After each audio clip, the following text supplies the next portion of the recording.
hindi siya team payaman agad nung ako eh. Kumbaga ano siya eh, parang chicken feet gang tawag ko sa kanya nung simula eh. Parang nag-iisip ako nung pangalan nung itatawag ko sa mga grupo, tawag ko sa kanila mga paa. Hindi ko nga alam bakit mga paa eh. Bakit nga ba mga paa? Kalimutan at ko na bakit rin. chicken feet? Sa sobrang tagal na. Parang na. meron kasi akong sign na ganyan. Yeah. Parang nagagagalan ako sa ano.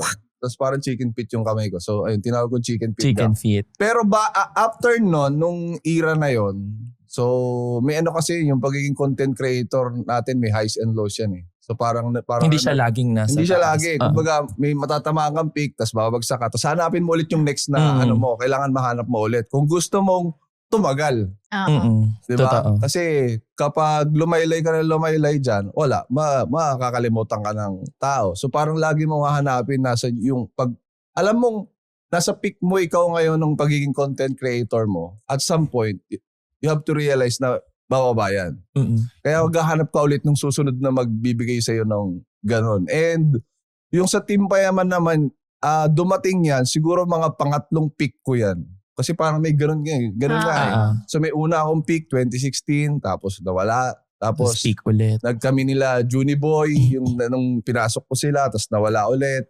Tapos nagbanda siguro ako. Medyo nag-peak ulit, tapos walaylay ulit. Tapos pumasok na yung Team Payaman. Doon siya pumasok. Doon sila dumating. Grabe, until now, kuya. Ginagawa niyo yan na iaangat ng iaangat talaga. Oo, which is yun yung mahirap na part sa pagiging content creator. Tulad ng sinabi ko kayo na, katatapos mo lang gawin yung video, iniisip mo na agad ano yung susunod. Parang 10 years ko nang ginagawa to pero parang walang time talaga walang time na mag-relax. Mag-relax dun sa ano. Kasi parang minsan kakainin ka rin nung kaiisip ko ano yung susunod. Yung creative juice mo parang nadadry. Oo, hindi ka naman pwedeng hindi ko naman matanggap na mag-upload lang basta-basta ng something na parang hindi... Just for the sake of... Hindi ako masaya. Kaya matagal ako mag-upload eh. Kasi pinag-iisipan talaga. Hindi ako masaya kapag hindi ko gusto yung inilalabas ko. Oo, parang ang sama-sama ng loob ko. Kasi nung una, parang ginagawa mo siya para dahil masaya ka lang. And then, dadarating yung time na ginagawa mo siya para sa pera kasi nakikita mo na yung pera eh. Maging totoo tayo, di ba? Totoo naman. Kailangan natin, passion lang tayo. Hindi naman pwede yun. So, pero pag lumagpas ka na rin dun sa point ng pera, parang parte na siya ng buhay mo eh. Ako kasi parang medyo lumagpas na rin ako dun sa part ng pera. More on, kapag hindi ako nag-upload, parang ako mismo yung naapektuhan. Ako mismo yung malungkot. Parang parte talaga siya ng pagkatao ko at this point of my life. Na hindi mo na ma-let go.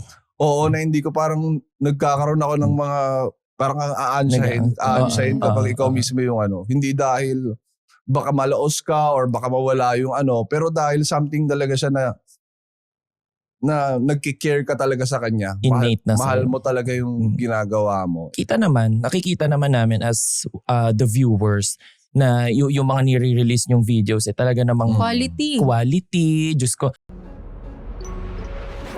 Uy. Huwag kang magpapapetsa de peligro sa content. Kung bitin ka sa kwentuhan, punta na sa YouTube, Spotify at Apple Podcasts para mapakinggan ang buong episodes ng Petsa de Peligro. Kompleto yan. May funny highlights, seryosong tips, at mga discarding pwedeng makatulong sa'yo before swallow day. Kaya mo maging mas wise. Check us out sa lahat ng social media platforms. Follow Union Digital sa lahat ng social media platforms. And don't forget to like, comment, and subscribe to Petsa de Peligro bago maubos ang mobile data mo.